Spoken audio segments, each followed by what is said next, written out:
서울 외곽의 작은 도시, 가평의 한 군부대에서 이정훈 상사는 마지막 임무를 준비하고 있었다.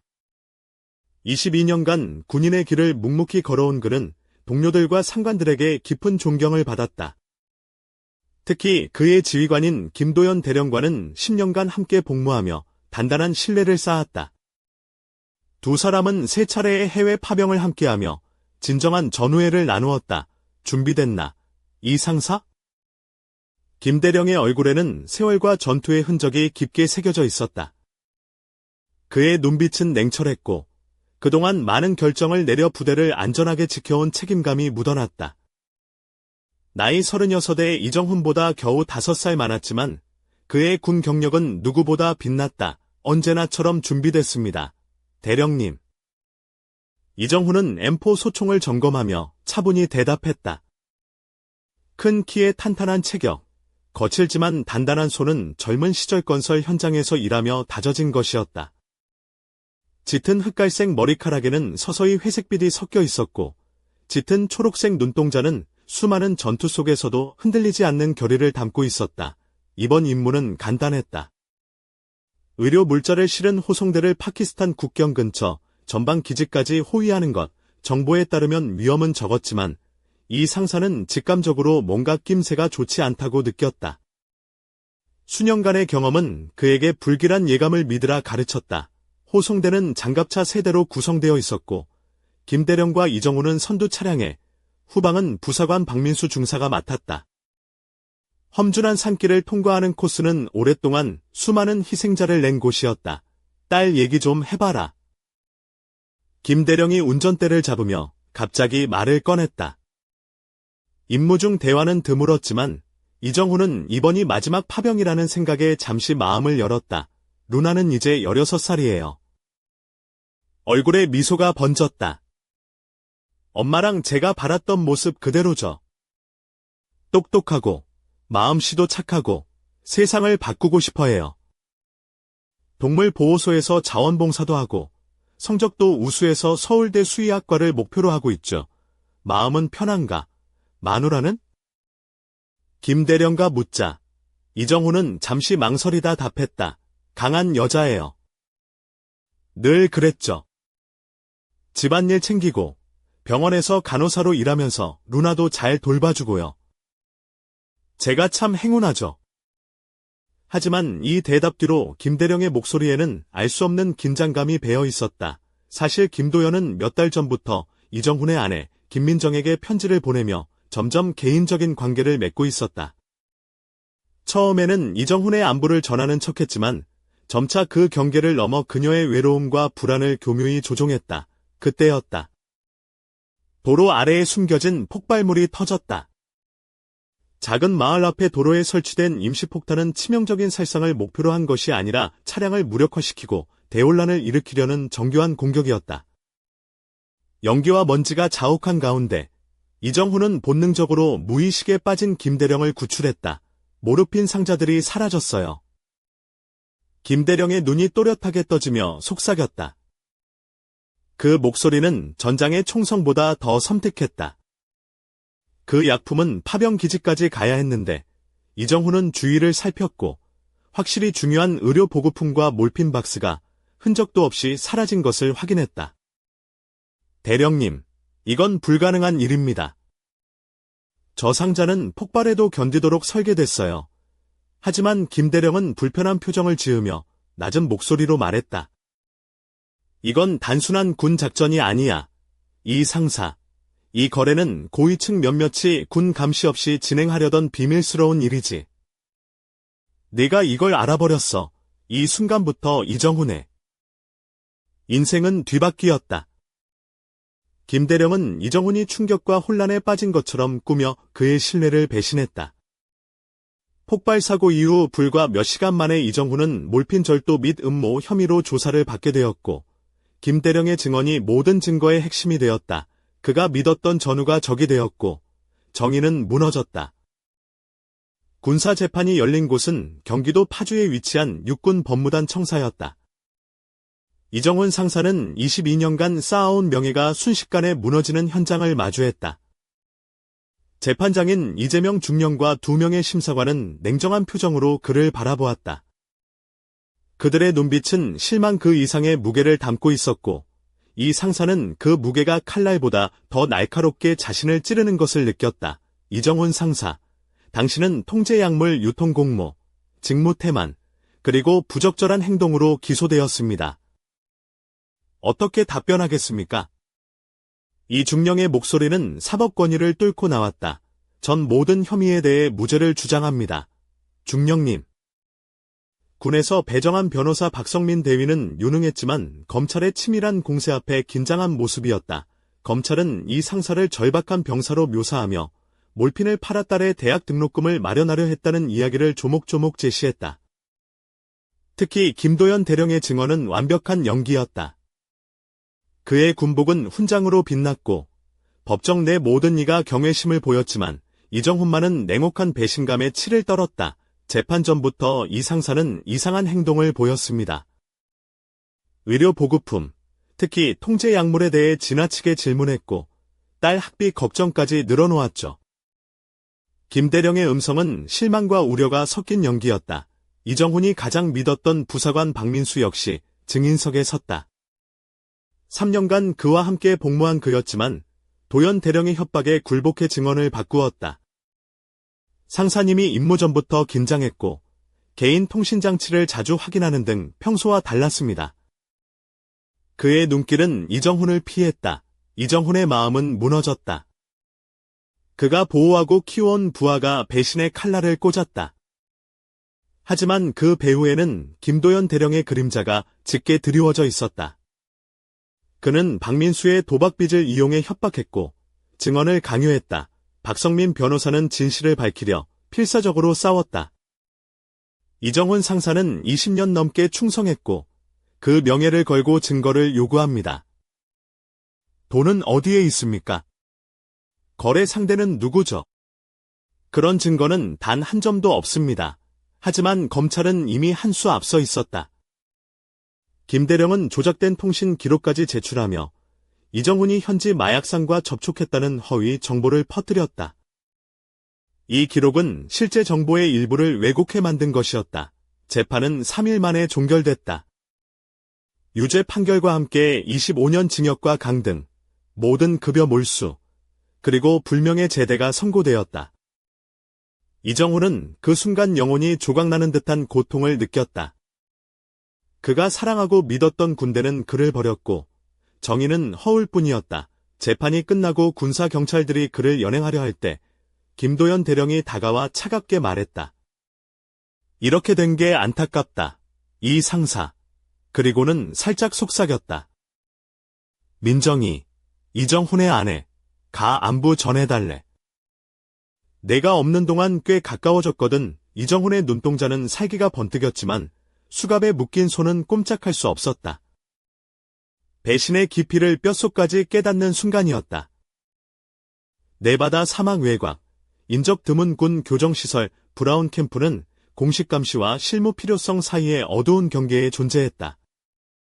이정훈 상사는 18개월째 이곳에 갇혀 있었다. 매일이 생존의 연속이었다. 시설장인 조성재 대령은 58세의 베테랑 군사경찰 출신으로 수많은 군 범죄자를 다뤄본 경험이 있었다. 하지만 이 상사는 달랐다. 그는 쉽게 무너지지 않았다. 이 상사, 운동 끝났나? 조 대령이 운동장을 걷는 그를 불렀다. 격리된 이 시설은 일반 교도소보다 움직임의 자유가 더 컸지만 탈출 시 사막에서 죽음을 맞이할 운명이었다. 대령님. 이정훈은 침착하게 대답했다. 감옥 생활에도 불구하고 그는 더욱 단단해지고 있었다. 군사 규율에 맞춘 엄격한 일과 독서, 그리고 명상처럼 보이는 전술 계획이 그의 일상이었다. 내가 묻고 싶은 게 있다. 김도연 대령에 대해 알려달라. 조 대령이 말했다. 이 상사는 순간 눈가가 경직되었다. 그는 제 전 지휘관이었고 제 재판에서 증언한 사람입니다. 내가 군 교정에서 23년을 지내며 진짜 죄와 조작된 죄를 구분하는 눈을 길렀다. 내 사건을 보면서도 그랬지. 조 대령은 감시탑을 지나며 경비병에게 손을 흔들었다. 김도연 대령은 진급해 지금은 육군 준장이다. 펜타곤에서 특수작전 물류를 총괄하고 있고 개인적인 관계도 꽤 넓혀왔다. 조 대령은 군사정보망과 사적 접촉을 통해 김 대령의 비밀을 파헤쳤다. 몰핀 절도 사건은 실체가 아니었다. 그것은 정훈 상사를 제거하려는 음모였고 김 대령은 군 내부의 은밀한 자금을 조성하기 위해 마약 거래를 이용했다. 증거를 대조하다 보니 정훈 상사의 아내 김민정은 이미 6개월 전에 김 대령과 재혼했다는 사실도 알게 되었다. 너의 아내와 딸이 내 인생의 일부였던 것처럼 이제는 그들의 삶이 엉켜있다. 네가 이걸 알게 되면서 더 이상 무시할 수 없는 상황이지. 조 대령은 무거운 표정으로 말했다. 그는 시설 내 비밀 사무실로 이 상사를 안내했다. 고도의 보안 장비가 갖춰진 그곳에서 조 대령은 컴퓨터 화면을 띄웠다. 김 대령이 주도한 불법 무기 판매와 자금 세탁, 그리고 문제를 제기한 장교들이 사라지는 패턴까지 모두 적나라하게 드러나 있었다. 내 전 지휘관은 군 내부의 적이다. 공식 경로는 이미 뚫렸다. 너무 많은 동료들이 그의 편에 서 있다. 그래서 나는 비공식적으로 정의를 추구한다. 조 대령은 한숨을 내쉬며 말했다. 대체 무슨 제안을 하시는 겁니까? 공식적으로는 넌 25년형을 선고받은 죄수일 뿐이다. 하지만 비공식적으론 나는 정의를 믿는다. 그리고 때로는 정의가 비정통적인 방법을 필요로 하는 법이지. 조 대령은 보안 전화기를 건넸다. 내 전 군 변호사 유진호를 기억하나? 그는 군을 떠나 민간 변호사가 되었고 내 사건을 비밀리에 조사해왔다. 최근 가족과 관련된 중요한 정보를 입수했지. 18개월간의 고립 끝에 외부와 연락이 닿는 순간이었다. 이정호는 침착하게 번호를 눌렀다. 마음속에선 이미 복수를 위한 전술이 그려지고 있었다.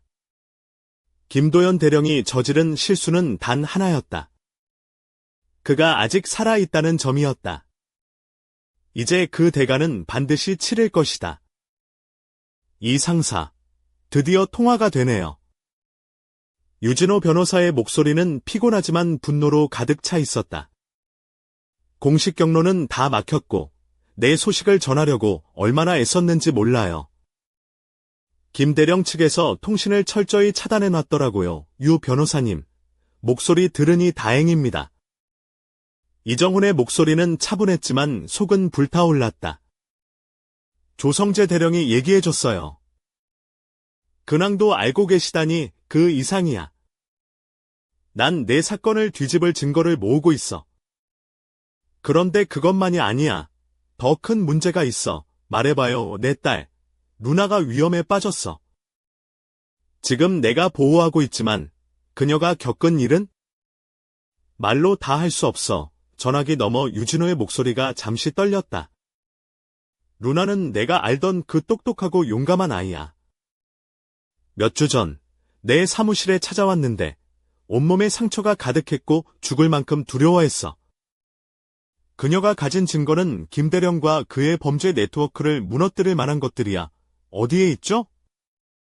지금 무슨 일이 벌어지고 있나요? 안전한 곳에 있어. 하지만 그녀가 조건을 내걸었어. 너에게 직접 이 모든 것을 전달하라고. 통신 기록, 계좌번호, 녹음 파일까지. 그녀가 직접 수집한 증거야. 이정훈은 한숨을 내쉬며 마음속으로 다짐했다. 그 증거들은 법정에서 통할까? 더 완벽해. 어디 내놓아도 손색 없을 정도로 철저히 문서화했어.